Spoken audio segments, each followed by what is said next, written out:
¿Todo tiempo pasado fue mejor? No, definitivamente no.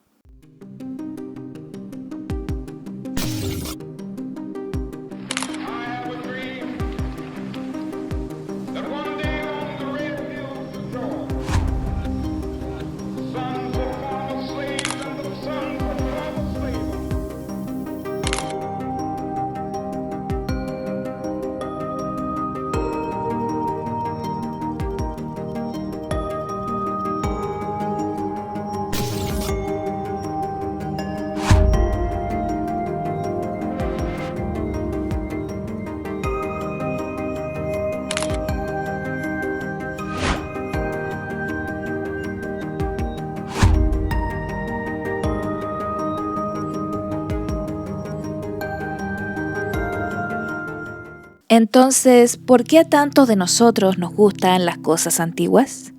Empecé a preguntarme esto hace un par de meses, cuando me puse a ver por enésima vez mi serie favorita, Twin Peaks, del legendario director David Lynch.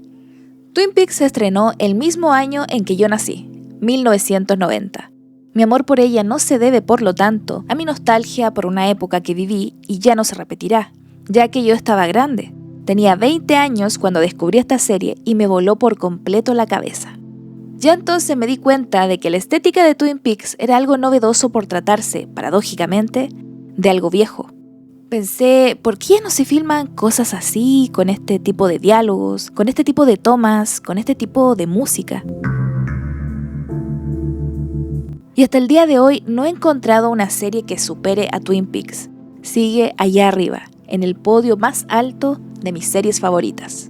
Y no es que no hayan series que no puedan estar a su altura, si hablamos de calidad. Me gustó mucho Dark y creo que la temporada 1 de True Detective es una obra maestra. Me gustaron las primeras temporadas de Game of Thrones. Me gustan Los Soprano, Breaking Bad, Arcane, A 2 metros bajo tierra y Chernobyl. Acabo de mencionar puras series indiscutiblemente buenas, pero el caso es que sigo volviendo a Twin Peaks y mi conclusión es que es porque hay en ella una estética que me hace añorar algo que nunca he vivido. Existe una palabra alemana sin traducción en español para definir esta sensación. Sehnsucht. Es, en términos simples, la nostalgia hacia algo que no hemos experimentado empíricamente. Nostalgia por un lugar, situación o momento que existe en un tiempo indefinible, difícil de describir. Una sensación extraña que nos perfora por dentro, dejándonos constantemente insatisfechos y anhelantes de algo fundamental que parece que se nos perdió en el camino mientras mirábamos hacia otra parte. Esto que digo habría encantado a los románticos. No todo tiempo pasado fue mejor, pero hay una tendencia de cada generación y es pensar que su época fue superior a la actual, de alguna forma subjetiva y muy egocéntrica. Mi generación es mejor que la tuya, básicamente. Algo que no tiene mucho sentido, pero sí una explicación, y se llama nostalgia. Nostalgia de aquello que construyó parte de tu identidad. Aunque es innegable que en ciertos aspectos puntuales sí había cosas que antes se hacían mejor, como los zapatos, la ropa y los electrodomésticos. Es entonces cuando yo debería levantarme y exclamar, dejemos de convertir la nostalgia en una personalidad, pero no puedo. Y no puedo hacerlo porque descubrí que hay una parte de mí que encuentra placer en esa nostalgia por algo que nunca viví o que habiéndolo vivido siendo una niña, persiste en mi memoria de forma más bien romantizada. Romantizar, otra palabra vieja que se puso de moda. Romantiza tu vida, dicen los títulos de algunos videos que YouTube me recomienda. Mis favoritos son esos que te dicen cómo romantizar tu trabajo.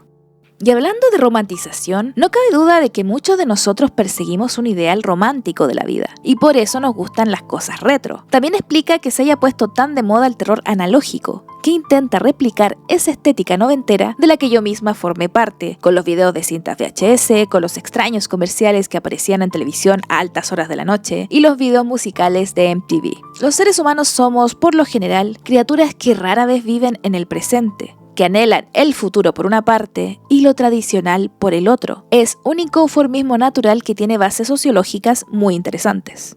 Por ejemplo, los que me conocen saben cuánto amo las casas rústicas y viejas, de madera, con chimenea y diablillos en las puertas. O sea, solo miren las cosas que tengo en mi hogar. Claramente el minimalismo y la posmodernidad no es lo mío.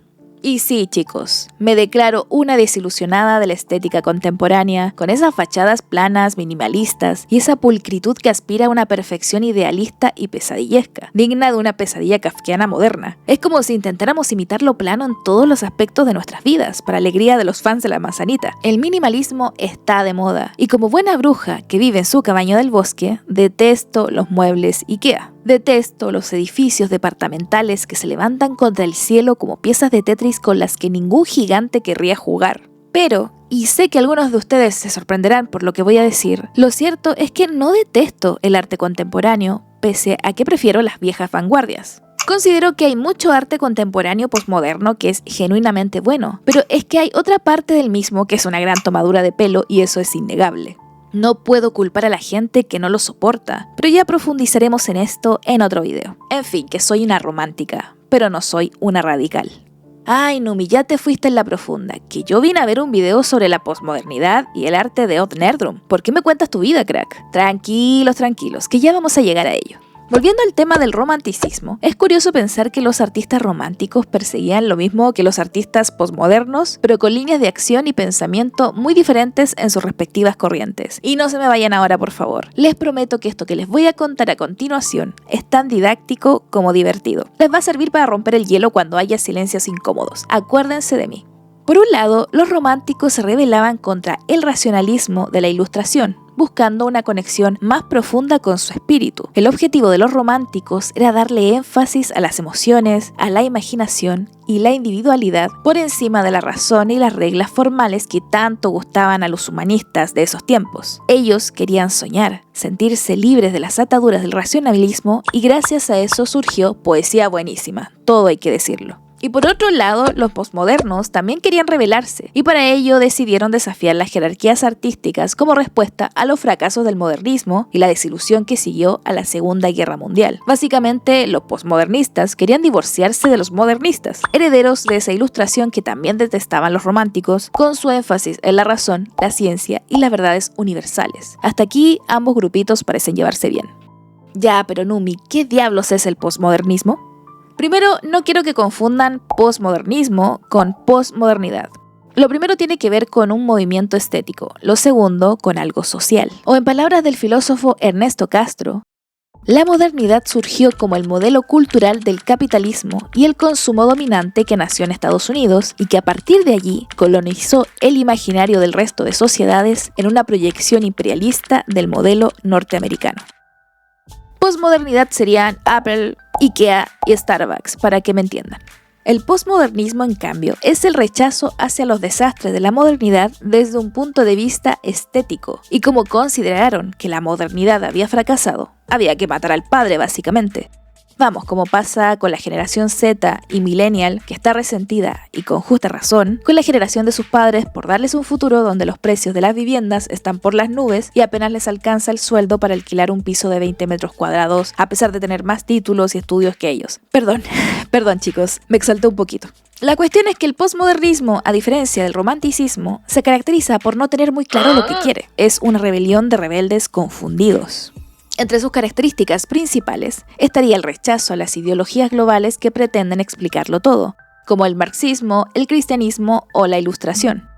Para los posmodernistas no existe la izquierda ni la derecha, ya que considera que las polarizaciones ideológicas fueron las causantes de las guerras mundiales, la Guerra Fría y todos los conflictos de esa época. Tampoco les gusta eso de etiquetar a la gente ni los estereotipos sexistas. De ahí que el arte feminista fuera muy bien recibido en el posmodernismo, ya que cuestionaban los roles de género y la invisibilización de las artistas mujeres en el mundillo del arte.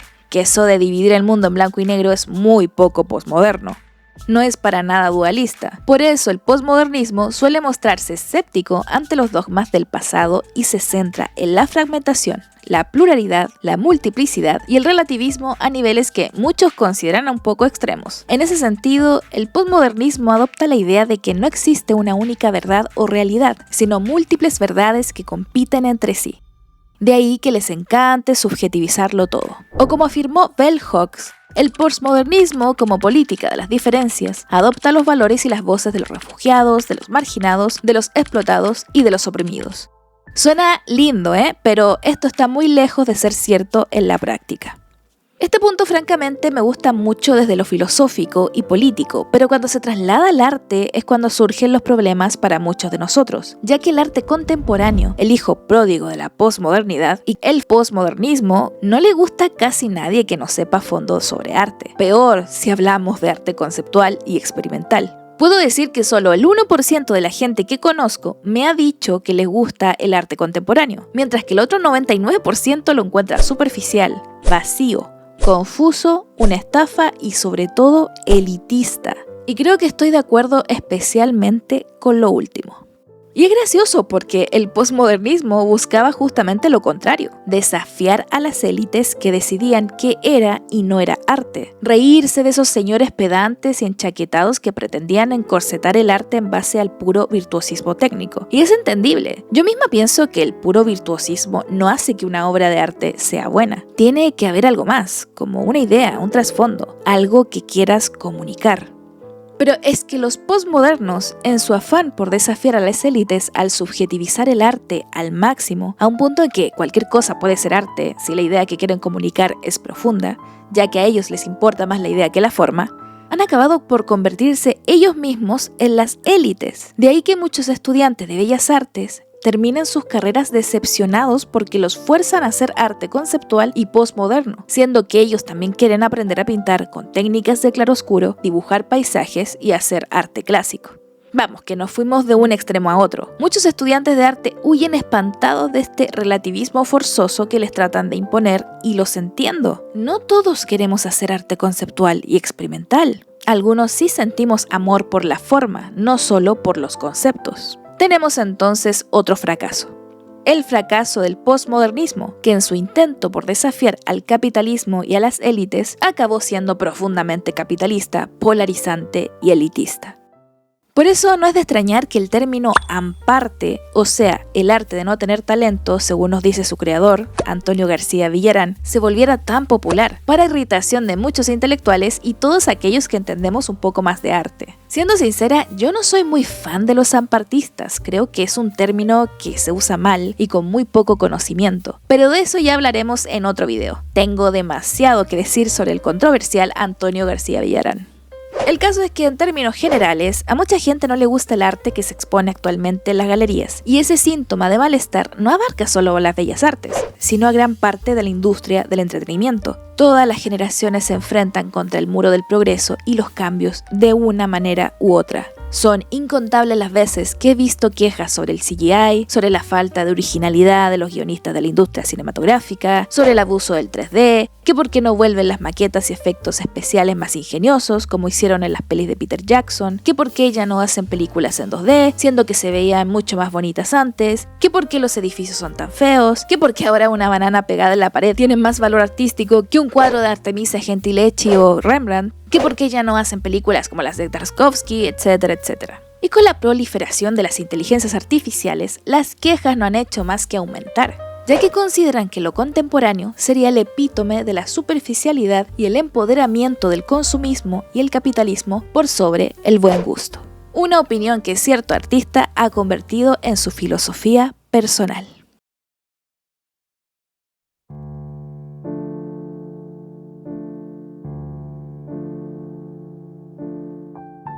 Abrámosle paso entonces al otro protagonista de este video, Odd Nerdrum, el enfant terrible del mundillo del arte actual. Otro rebelde, pero un rebelde que se revela desde la tradición, desde la anti-rebeldía. Y es aquí cuando nos damos cuenta de que lo que hasta hace poco era algo subversivo, como lo era el arte posmoderno, contemporáneo, conceptual, experimental y performático, ahora ya no lo es. Mientras que lo que era anticuado y pasado de moda, como lo sería el arte figurativo, barroco, impresionista y clásico, ahora resulta que es un soplo de aire fresco entre tanta alabanza de la idea por sobre la forma.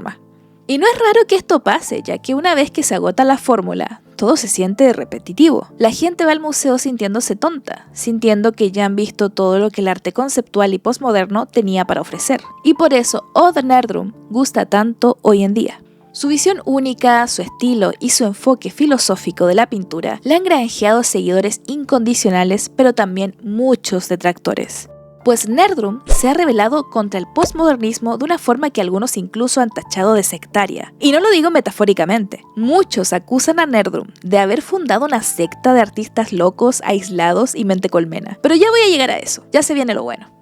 Para comprender la influencia de Nerdrum, primero hay que explorar sus raíces artísticas, la naturaleza de su obra y los fundamentos filosóficos que lo mueven. Odd Nerdrum nació en Suecia en 1944, pero se crió en Noruega, en una época bastante crítica para la humanidad. Y cuando él alcanzó la mayoría de edad, el postmodernismo ya empezaba a imponerse como una fuerza dominante dentro del arte. El minimalismo y el arte conceptual habían dejado al margen las formas tradicionales de la pintura, la escultura y el dibujo. Y en este clima, la decisión de Nerdrum de adoptar técnicas y temas clásicos fue radical. Él rechazó esta nueva vanguardia cuando ella estaba en su apogeo máximo, lo que no fue tomado muy bien por sus maestros de la Escuela de Bellas Artes. Pero es que Nerdrum siempre fue el niño diferente. En sus propias palabras, fui un niño solitario. No tenía con quién compartir mis pensamientos. No era aceptado ni siquiera entre los perdedores. Era un mendigo en el mundo de los otros.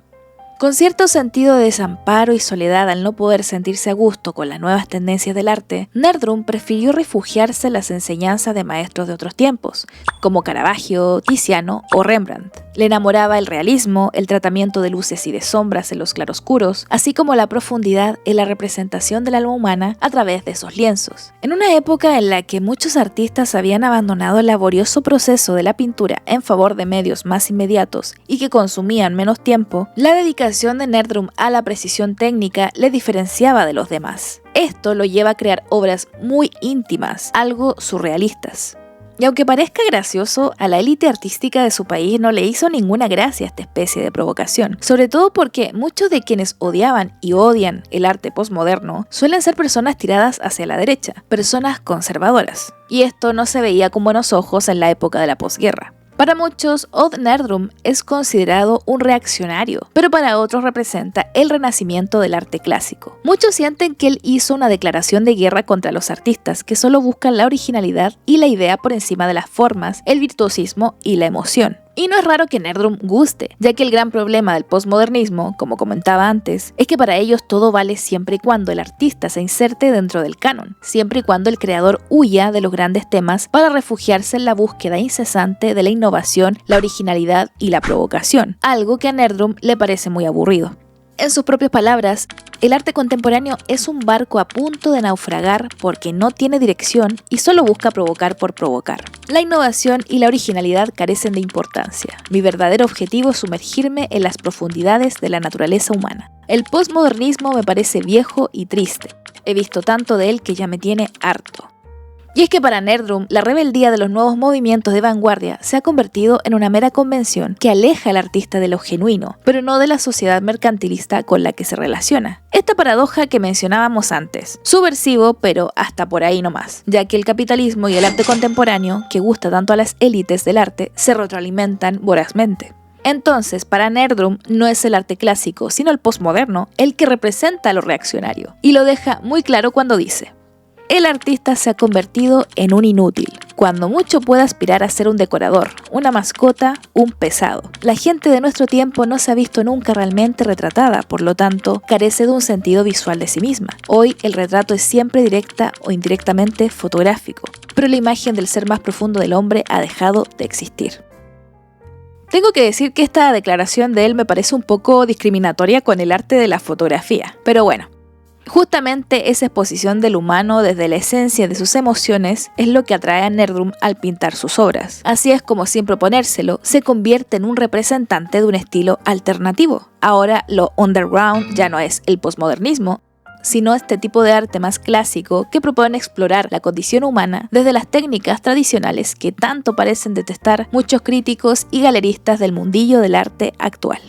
Me hace mucha gracia que la obra de Nerdrum se describe a menudo como perteneciente a la tradición kitsch, pues en vez de sentirse ofendido por eso, Nerdrum decidió adoptar este término, aunque de un modo filosófico, con el objetivo de desafiar su interpretación convencional. La adopción por Nerdrum del término kitsch ha sido uno de los aspectos más provocadores de su carrera. Tradicionalmente, kitsch se ha utilizado como término despectivo y peyorativo para referirse a un cierto tipo de arte sentimental, excesivamente decorativo, cursi y poco original. En el mundo del arte moderno, el kitsch suele considerarse lo contrario de la vanguardia, una forma de arte que se adapta al gusto popular en lugar de desafiarlo. En definitiva, un arte conformista. Al adoptar el término, Nerdrum se ha posicionado en oposición al espíritu postmodernista, una forma de provocación a sus críticos. En una entrevista, él se refirió a esta filosofía declarando lo siguiente: un pintor kitsch es alguien que reinterpreta su relación con el arte, la sociedad y que siente una gran compasión por la humanidad. Los antecedentes serían todos los artistas que buscaron su propio modo de expresión con independencia de las modas o corrientes, como Goya, Rembrandt, Caravaggio, Van Gogh o Munch. O el gran Velázquez, que si hubiera sido pintor a principios del siglo XX, le denominarían como pintor kitsch. Y es que Nerdrum entiende el kitsch desde otra perspectiva. Para él lo kitsch no es sentimentalismo o atractivo para las masas, sino una conexión más profunda con el ser humano, con la profundidad del ser. En este sentido, se alinea con los grandes pintores narrativos del pasado, cuyas obras estaban diseñadas para evocar empatía, para comunicar verdades universales sobre la vida, la muerte, el destino, el dolor y el amor. De hecho, Nerdrum escribió un manifiesto a propósito de esta filosofía en 1998 llamado On Kitsch, donde argumenta que el arte postmoderno ha abandonado la búsqueda de la belleza y la exploración de la condición humana en favor del intelectualismo y la abstracción. La redefinición del kitsch por Nerdrum no está exenta de críticas, obviamente. Muchos en el mundo del arte han tachado su obra de reaccionaria, acusándole de romantizar el pasado y negarse a comprometerse con las realidades de la vida contemporánea. Pero para Nerdrum se trata precisamente de eso. Su obra es un rechazo a la obsesión modernista y postmodernista por el progreso, por el consumismo sin límites. Para él, sería un retorno a valores que considera intemporales y que siempre han definido el gran arte, en sus propias palabras: la belleza, la artesanía y la exploración del alma humana. La influencia de Odd Nerdrum en el mundo del arte ha sido profunda, a pesar de su condición de outsider, de rebelde incorregible y reaccionario. Su obra ha inspirado a una nueva generación de pintores que prefieren comprometerse con la tradición clásica, que rechazan el dominio del arte conceptual y tratan de recuperar los valores que tanto parecen rehuir los postmodernos. Y acá es cuando empieza la polémica. Nerdrum no solo es famoso por su obra, sino también por su papel como profesor y mentor de numerosos artistas jóvenes que lo admiran. Lo admiran tanto que no les importa irse a estudiar con él a una casa perdida en la nada, en las costas de Noruega, lejos del tumulto de las masas.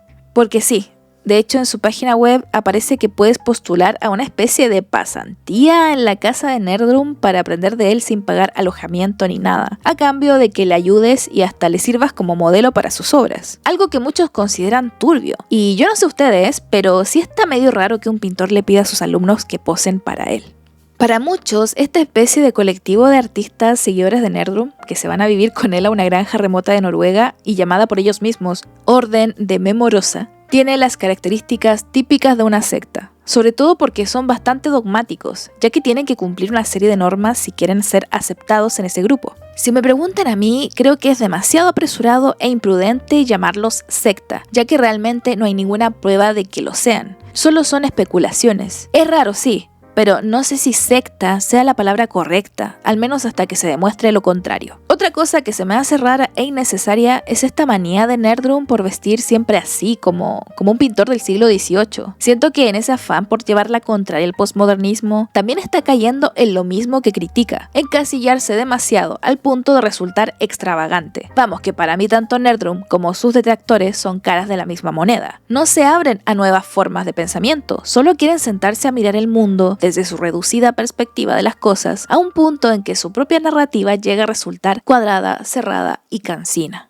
Pero no cabe duda de que la influencia de este pintor va más allá del ámbito de la pintura. Si lo vemos desde un punto de vista positivo, su obra es un recordatorio de la importancia de resistirse a la presión de conformarse, de mantenerse fiel a la propia visión aunque no esté en sintonía con la cultura dominante. Y eso yo, como artista, lo valoro mucho. Para Nerdrum, el arte no es solo expresión personal o innovación. Se trata de crear algo que trascienda al artista individual, algo que te apasione de verdad, que hable de la experiencia humana universal y no solamente se enfoque en las tendencias provocadoras del momento. Y ahora llegamos a mi parte favorita del video, la parte donde puedo hacer lo que más me gusta, analizar obras. Los personajes que pinto están cada vez menos sujetos a nuestra idea de seguridad. Habitan un mundo mucho más amplio que el nuestro. Todo cuanto los rodea carece de nombre. Viven en un mundo formado por todo aquello que en el nuestro parece mitigado. Buscan respuestas diferentes. Dice Nerdrum sobre su trabajo. Aunque los cuadros de Nerdrum tienen a menudo la apariencia de pinturas clásicas, para mí están impregnadas de una sensibilidad claramente moderna. En sus obras encontramos figuras intemporales que carecen de lugar, pero con una intensidad emocional que se me hace profundamente humana. Su obra es muy simbólica, por eso me encanta. En sus cuadros encontramos seres extranjeros en el mundo en el que les ha tocado vivir, mutilados y solitarios, claramente expresando cierta autoproyección de su autor en ellas, al sentirse como seres marginados con expresiones marcadas por un profundo sentimiento de tristeza o contemplación. Estas figuras suelen ir vestidas con ropas harapientas y arcaicas que sugieren un tiempo fuera del tiempo, un mundo antiguo y futurista a la vez, familiar pero extraño. Me gustan estas contradicciones, como ver a personas con armas actuales pero que parecen hallarse en otra época, como si la humanidad hubiera retrocedido a un estado de barbarie después de alguna guerra que dejó todo en ruinas. Nerdrum parece hablarnos de temas que permanecen en el tiempo, que son independientes de su época, temas que siguen siendo hoy los mismos que hace 100.000 años y probablemente esto nunca vaya a cambiar en un futuro. En este sentido, el arte de Nerdrum puede considerarse un puente entre el pasado y el presente. Toma prestado el lenguaje visual de los antiguos maestros, pero lo utiliza para expresar temas que son claramente modernos. Siento que la obra de Nerdrum también se hace eco de la tradición de los vanitas de los antiguos maestros, recordando al espectador la inevitabilidad de la muerte y la fugacidad de la vida humana, tema del cual ya hablé en mi video sobre el estoicismo para artistas, el cual les invito a ver después si les está gustando este video. Les dejaré el link en la descripción.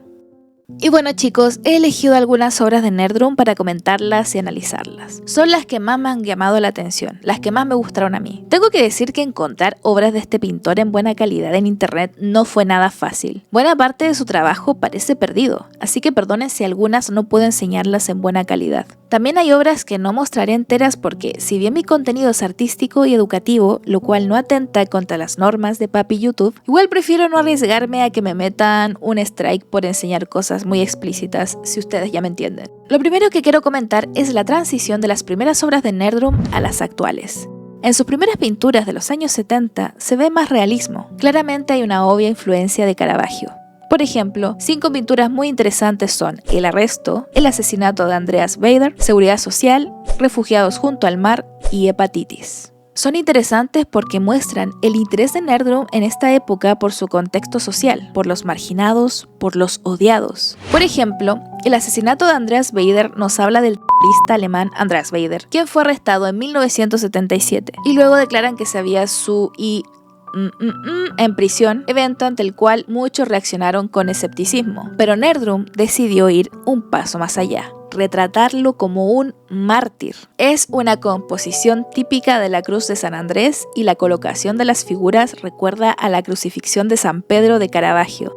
Lo mismo con la postura de la figura central de El arresto, que recuerda al personaje principal de La flagelación de Cristo, obra que también es de Caravaggio. En Refugiados, Nerdrum retrata a las víctimas de la guerra de Vietnam. Tiene una composición increíble y creo que si esta obra se popularizara ahora mismo y la mostraran en los museos de Europa, generaría bastante incomodidad, teniendo en cuenta que este tipo de conflictos parecen nunca haber acabado y siempre el tema de la inmigración, sobre todo actualmente, ha sido una narrativa incómoda a la que pocos quieren hacer frente. Vamos, que me parece una obra maestra en todos los sentidos. ¿Y qué decir de Seguridad social y Hepatitis? Chicos, puedes ver el desamparo en estas obras. La mirada de esa pobre anciana en este cuarto me llega profundamente. Es brutal. Siento que Nerdrum acá supo capturar muy bien la pobreza, la sensación de la enfermedad y la marginación. Sientes la soledad y la fragilidad de esa mujer a través del lienzo. En Hepatitis lo mismo. Un hombre enfermo, pobre y enloquecido por su enfermedad que sonríe de forma perturbadora. Otro marginado. Cabe destacar el uso del color amarillo acá, un elemento necesario para remarcar el color de la enfermedad. Sientes el desamparo de esta persona de una forma muy densa. Es un cuadro denso, una pieza de arte magnífica. Lo que Nerdrum hacía en estas obras era pura denuncia social, además de confrontar al arte de esa época que, según él, se estaba enfocando en temas superficiales y extravagantes mientras la sociedad sufría opresión y pobreza. Algo que me encanta hacer cuando analizo arte es identificar los temas y símbolos comunes que conforman la obra de sus autores. En el caso de Nerdrum, estos símbolos suelen ser el agua, la maternidad, la locura, la violencia y las nubes. Por ejemplo, en su obra The Black Cloud vemos una persona apuntando una nube negra, y en varias otras de sus pinturas muestran la aparición de una nube oscura, como si acecharan a sus personajes. En el arte y la literatura, las nubes, la niebla o el humo son símbolo de aquello que es indeterminado, de la transición de un estado hacia otro, de lo indeciso, de lo fantástico. Según la mitología de algunos pueblos, la niebla y las nubes son la materia prima del universo. De ella salió todo y se fue concentrando en materia y espacio. De ahí que en muchas obras orientales estos elementos aparezcan como una señal de transición, algo que no debería extrañarnos en culturas tan espirituales. En el arte asiático, las nubes simbolizan las transformaciones que debe sufrir el sabio que busca deshacerse de su personalidad terrestre y efímera para llegar a confundirse con el infinito. Y en el Islam, las nubes son el símbolo de lo inescrutable de Alá. Las nubes, por su carácter cambiante y misterioso, dan origen a que muchas veces y en muchos lugares se les considere como hogar de los dioses. Por esa misma razón, las cimas de las montañas tenían esa connotación divina. Lo que está en las alturas es señal de algo sagrado. Por ello, creo que lo que Nerdrum intenta decirnos es que justamente sus personajes están siendo acechados por este carácter sagrado y transformador, solo que algunos le prestan atención y otros no, dando a entender que no todos estamos preparados para esa trascendencia espiritual. Y esta trascendencia del espíritu, este carácter transformativo de la psiquis, también lo vemos en obras como Hombre en un bote y A la deriva. En ambas obras, sus personajes se elevan por encima de lo terrenal, con un sentido profundamente etéreo, envueltos de una amable dignidad y serenidad. Puedes sentir como parecen estar atravesando un proceso de transformación. Esta fase de un estado material a otro mediante la elevación del cuerpo y lo flotante también lo vemos en obras como Ascensión y Limbo. Cabe destacar que en Ascensión hay un confrontamiento entre la violencia y lo espiritual al mismo tiempo. Para mí esto muestra que para alcanzar ese estado de elevación, del etéreo, antes se debe sufrir, se debe conocer el dolor y la violencia. Otro elemento común en las obras de Nerdrum es el agua. Vemos constantemente paisajes áridos e infinitos contrastando con escenarios donde el agua parece darnos un mensaje vital. Sus personajes, de hecho, parecen estar buscando el agua con desesperación. Y es que en un mundo devastado por la violencia, el agua se transforma en lo más valioso. Es una especie de medicina para el cuerpo, para el alma y la mente. Acuérdense de esto que les voy a decir, chicos. Llegará un día en que los seres humanos caminarán sobre el oro buscando el agua. Y es que yo siento las obras de Nerdrum profundamente posapocalípticas. Él nos enfrenta ante lugares donde la vida parece a punto de esfumarse, lo que origina locura y violencia entre sus supervivientes. Por ejemplo, cuadros como Protectores del Agua demuestran el valor que este elemento tiene para sus protagonistas. Me encanta la composición de esta obra, sobre todo me gusta la expresión del hombre que está en el medio. Siento que me está mirando fijamente, creo que este hombre quiere hacerle una radiografía a mi alma y admito que me da un poco de miedo. Y es que desde lo simbólico el agua significa vida, fertilidad y nacimiento. A lo largo de la historia, diversas culturas han deidificado el agua como señal del origen del todo, la sustancia original que engendra la vida. Además, al igual que las nubes y la niebla que están formadas por agua, esta implica también ese proceso transformativo, una metamorfosis. En la antigua Mesopotamia, por ejemplo, la gran diosa madre de los sumerios era Namu, que representaba el abismo acuático del origen de la vida. En Egipto era Nun, estado acuoso y oscuro previo a toda la materia. Aguas que son realmente una vacuidad metafísica y contendrían en su seno todo lo posible, marcando su paso de lo no manifestado a lo manifestado. El agua transforma, rejuvenece y también purifica, de ahí que el baño y el bautizo forme parte ritualista de tantas religiones.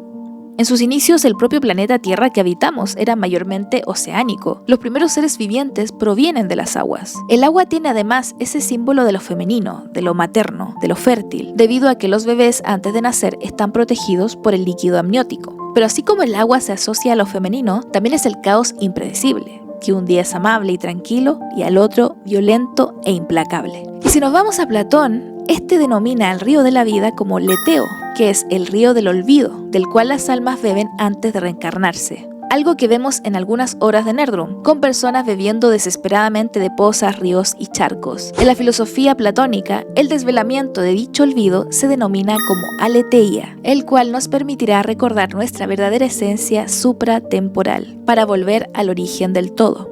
Se trata, en definitiva, de navegar por la propia psique para conseguir alcanzar procesos de transformación y purificación. El agua viene a ser, en las obras de Nerdrum, un faro de esperanza en medio de tanta barbarie. Y esta agua, que tanta relación tiene que ver con lo femenino y lo materno, también la podemos notar claramente en sus pinturas, donde la figura de la madre y el nacimiento protagoniza muchas de sus narrativas.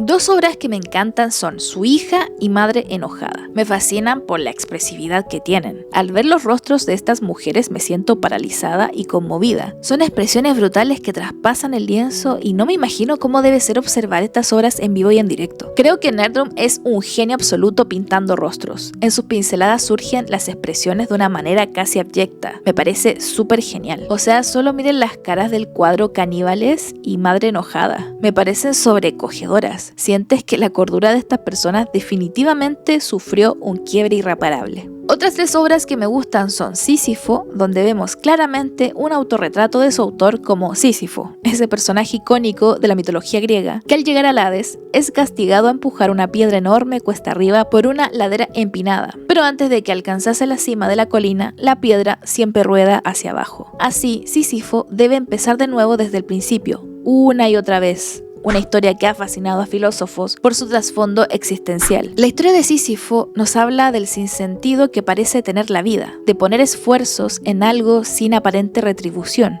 Acá vemos una figura acechando a Nerdrum y me hace pensar que es la propia crítica de la élite artística posmoderna, que me parece divertida de ver cómo el pintor recrea una y otra vez las mismas obras que tanto rechazan. Y este sinsentido también lo vemos en la obra Lunáticos, donde gente con coronas y objetos que hacen referencia a una anterior vida de lujos están sentadas en un paisaje vacío, como si esperaran algo que nunca ocurrirá. Solitarios, perdidos en sus propias mentes. Personajes que parecen haberse dado cuenta de que de nada les sirve todo ese lujo material en un universo donde todo se cae a pedazos y nada tiene sentido.